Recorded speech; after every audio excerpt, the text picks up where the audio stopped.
नमस्कार मित्रों। आज हम लोग पॉलिनोमियल टॉपिक के संबंध में एक नए सेक्शन पर बात करेंगे, जिसको हम कह सकते हैं जीरोज ऑफ द पॉलिनोमियल। किसी पॉलिनोमियल का जीरोज कैसे फाइंड आउट करते हैं और उस पॉलिनोमियल के जीरोज एंड कोफिशिएंट में रिलेशंस क्या होते हैं, ये चीज जानेंगे और उस पर बेस्ड क्या प्रश्न किस तरह के पूछे जाते हैं उसको हम लोग सॉल्व करेंगे। तो पहली बात, एक बात और करनी है कि वीडियो को आप लोग स्किप मत करिएगा, पूरा वीडियो देखिएगा, क्योंकि अगर स्किप करेंगे तो फिर वीडियो देखने का कोई मतलब नहीं है। क्योंकि ये महत्वपूर्ण कंटेंट्स है, इसको आप लोग समझिए और अगर कोई क्वेरी है तो इसको कमेंट बॉक्स में लिख करके भेजिए। और यदि अभी तक आपने चैनल को सब्सक्राइब नहीं किया है तो प्लीज उसको सब्सक्राइब कर लीजिए। तो जीरोस ऑफ द पॉलिनोमियल की जब हम बात करते हैं तो what is the zeros of the polynomial. जैसे हम लोग जानते हैं कि कोई भी पॉलिनोमियल हो उसमें कोई ना कोई एक वेरिएबल होता है, either x, y, p, q, r, something, कोई भी वेरिएबल हो सकता है। तो किसी भी पॉलिनोमियल के वेरिएबल्स की वह वैल्यू जिसको पुट करने पर पॉलिनोमियल की वैल्यू जीरो हो जाए, that is called zeros of the polynomial. अब जैसे हमने ये कहा कि x plus 5 is the polynomial. यदि x प्लस 5 एक पॉलिनोमियल है तो पूछा जाए what is the zeros of the polynomial, that means x की वह वैल्यू जिसको पुट करने पर पॉलिनोमियल जीरो हो जाए। तो जब भी हमको किसी पॉलिनोमियल का जीरोस फाइंड आउट करना हो तो सबसे पहला काम हम पॉलिनोमियल को जीरो के इक्वल कन्वर्ट करके और उस x की वैल्यू को फाइंड आउट करना है। अब ये कह सकते हैं कि for zeros of the polynomial, for zeros of the polynomial, polynomial px must be equal to zero. अब पॉलिनोमियल हमारा x5 है तो हम कह सकते हैं कि so x plus 5 equal to zero, that means x is equal to -5।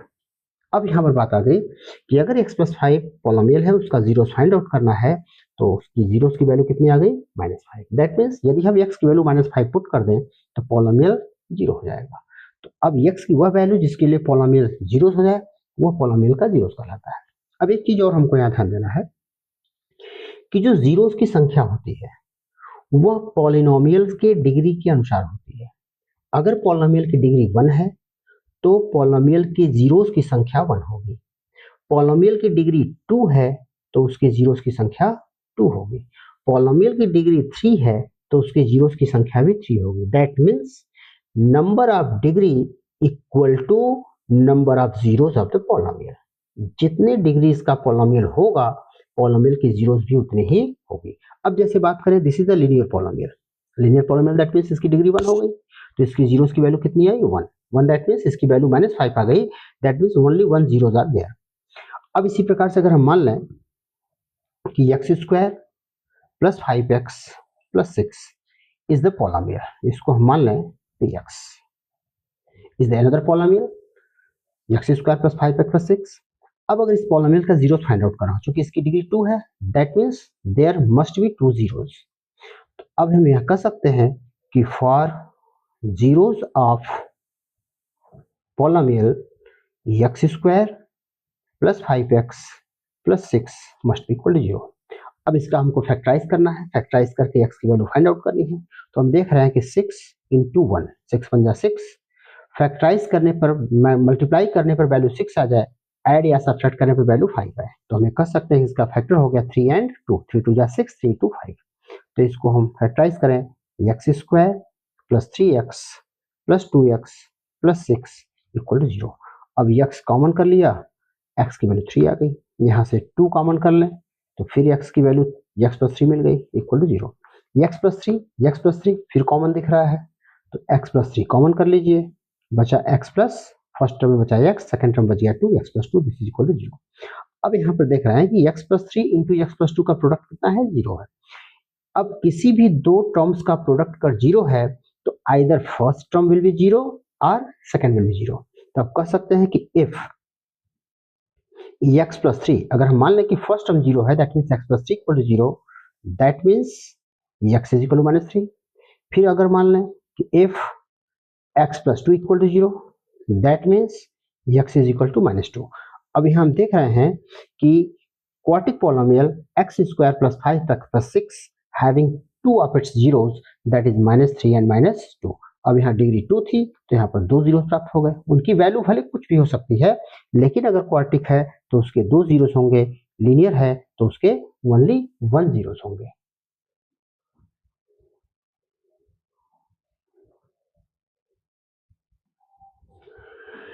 और इसी प्रकार से नेक्स्ट टॉपिक है हमारा relation between zeros and coefficient. अब जीरोस क्या होते हैं, कोफिशिएंट क्या होते हैं। जीरोस को तो अभी हम लोगों ने समझा, किसी पॉलिनोमियल में वेरिएबल की वह वैल्यू जिसके लिए पॉलिनोमियल जीरोस हो जाए, पॉलिनोमियल की वैल्यू जीरो हो जाए, that is called zeros of the polynomial. अब बता दिए कोफिशिएंट क्या है। तो किसी भी पॉलिनोमियल में अलग अलग वेरिएबल्स के या पॉलिनोमियल के जो अलग अलग टर्म होते हैं, उस टर्म में जो न्यूमेरिक वैल्यू होती है या अन्य वेरिएबल्स के साथ जो कांस्टेंट एक ऐड होता है, that is called coefficient of the polynomial, coefficient of the terms. अब जैसे सपोज कर ले हम, let an equation ax square plus bx plus c equal to 0 be any quartic polynomial. अब अगर ये क्वार्टिक पॉलिनोमियल है तो हम देख रहे हैं कि x की डिग्री 2, x की डिग्री 1, यहाँ x की डिग्री 0। अब x स्क्वायर के साथ जो कांस्टेंट इसमें मल्टीप्लाइड के रूप में है, मल्टीप्लिकेशन के रूप में है, that is a is called coefficient. b क्या है, कोफिशिएंट। c क्या है, constant term, it is also called coefficient. तो a b c are called as a constant term which is known as the coefficient in the different term of the polynomial. अब जैसे पूछा जाए x square का coefficient क्या है, तो हम कहेंगे a, x का कोफिशिएंट क्या है तो कहेंगे b, कांस्टेंट टर्म क्या है तो बोलेंगे c। तो अलग अलग टर्म के अनुसार कांस्टेंट टर्म या कोफिशिएंट उसके अलग अलग हो सकते हैं। कभी कभी हमको इक्वेशन में डायरेक्टली पूछ भी सकता है कि what is the coefficient of x square in the following polynomial, what is the coefficient of x in the following polynomial, what is the constant term in the following polynomial and so on। इस तरह के प्रश्न भी short में 1 marks के हमको पूछे जा सकते हैं। अब बात आती है कि relation between zeros and coefficient की जब बात आती है तो कोफिशिएंट तो क्लियर हो गया a b c, and zeros भी हमको क्लियर है कि वेरिएबल्स की वह वैल्यू जिसके लिए पॉलिनोमियल जीरो हो जाए, that is called zeros of the polynomial. अब यहाँ बात आती है कि अगर ये क्वार्टिक पॉलिनोमियल है तो इसके कितने जीरोस हो सकते हैं। तो बात आती है भाई, अगर लीनियर है तो 1, क्वार्टिक है तो 2 जीरोस, क्यूबिक है तो 3 जीरोस एंड सो ऑन। अब अगर क्वार्टिक है तो निश्चित रूप से तो 2 जीरोस इसके होंगे। अब 2 जीरोस क्या होंगे ये हमको नहीं मालूम, तो पहले ही हम सपोज कर लें कि let alpha and beta are 2 zeros of polynomial. मान लेते हैं कि अल्फा और जीटा इसके 2 जीरोस हैं। अब यदि अल्फा और बीटा 2 जीरोस हैं तो सम ऑफ, तो इसके जीरोस और कोफिशिएंट में क्या रिलेशन होता है। अब sum of zeros, product of zeros, अलग अलग प्रकार के टर्म्स के रूप में इसको हम ले सकते हैं। ये पाया जाता है कि सम ऑफ जीरोस जब होता है, that is sum of zero, that means alpha plus beta. Sum of zeros is equal to minus b upon a and product of zeros is equal to c upon a. This point should be noted. अब इसी के basis पर हमको equation भी बनाने को पूछा सकता है। पहले इसको हम समझ लें कि अगर कोई quartic polynomial ax square plus bx plus c दिया है तो इसके 2 जीरोस होंगे। तो हमने सपोज कर लिया let zeros are alpha and beta. अब इसके coefficient a b and c हैं, तो what is relation between zeros and coefficient. तो जीरोस अल्फा और बीटा का जो सम है वो माइनस b अपॉन a के इक्वल, और जो जीरोस का प्रोडक्ट है that means alpha into beta है वो c अपॉन a के इक्वल होता है। क्लियर। अब इसी बेसिस पर अगर हमको ये कहा जाए कि अगर हमको 2 जीरोस दिए गए हों तो हम क्वार्टिक पॉलिनोमियल कैसे बनाएंगे। अब ये क्वार्टिक पॉलिनोमियल दिया गया है तो sum of zero, product of zeros की वैल्यू हमने इस प्रकार से फाइंड आउट किया। लेकिन अगर हमको जीरोस दिया गया है तो उसके आधार पर हम क्वार्टिक पॉलिनोमियल को कैसे फाइंड आउट करेंगे। अब सपोज कर लें कि भाई अगर अल्फा बीटा इसके जीरोस हैं, तो अब इस बेसिस पर अगर हमको क्वार्टिक पॉलिनोमियल या इक्वेशन तैयार करना हो तो इक्वेशन को डायरेक्टली हमको ये चीज समझना पड़ेगा, x square minus alpha plus beta into x plus alpha beta equal to 0।